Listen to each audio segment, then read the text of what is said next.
And the last one I want to talk about is something that I use a lot, which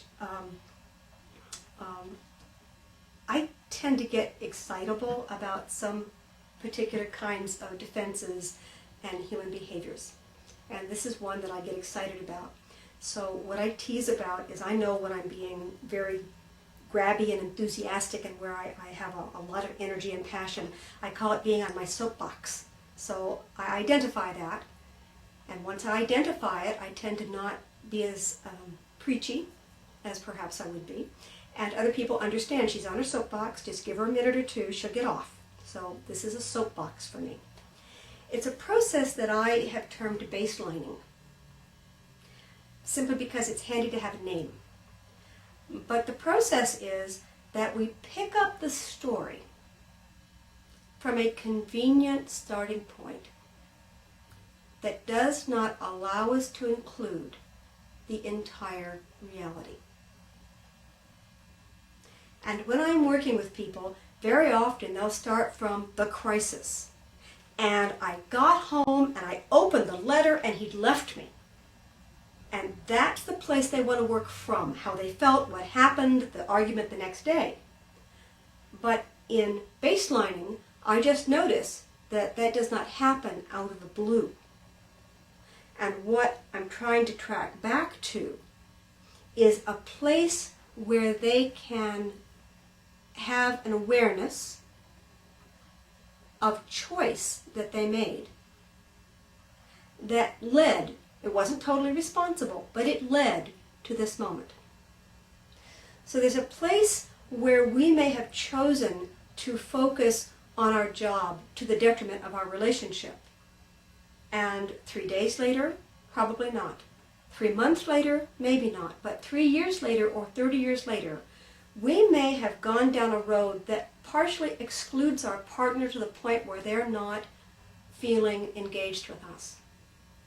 And one of the things people do when they don't feel engaged is they go find some place to engage themselves in. Now you can imagine that if that took, let's use a figure of 5 years. If that took 5 years, if you go back 6 months at a time, you can still find where the other person might be acting out. And the linear story might make them look like they're doing something wrong.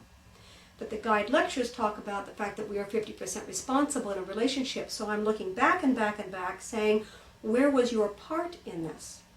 And sometimes we can find a place where a decision was made from which the result that we're looking at, the crisis that we're looking at, had some level of inevitability. Because we never went back and looked at that decision, and we didn't have awareness of that decision after that point. So when I talk about baselining, I'm talking about going back far enough in the story where we can take responsibility. Now, on a spiritual level, it's one of the reasons I love Pathwork, because Pathwork takes the baseline back beyond conception. It takes baselining back beyond our conscious memory. And I like that because I accept the fact that life is so complicated that it may well have invisible factors that we can't know in the way that we know what grandmother said to us 3 years ago. We may not know our karmic balance on the spiritual level. So we may not realize that we're dealing with a lot of negativity, for instance, to make up for having taken advantage of people in a previous life. We can't know this.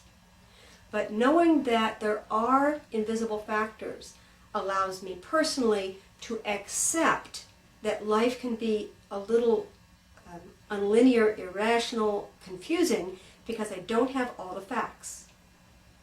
That doesn't absolve me from responsibility. It means I can only go back so far. There are some people who can go back to age 2 in their childhood and remember things. I can't. If you go back to age 2 and you remember a lot of details about your family dynamics, it's easier to work out how you became the person you are. For other people who don't have a lot of memory before the age of 7 or 8, they have to rely upon family stories. Of course, being told by other people who may be using compartmentalization, selective memory, or over-dramatization, or any of these other things in telling the story. So if you don't have a distinct memory of something and you're relying on someone else, there's a place where we need to hold that very, very softly, because it may have a grain of truth in it, it may have a lot of truth in it, and it also has the other person's perception.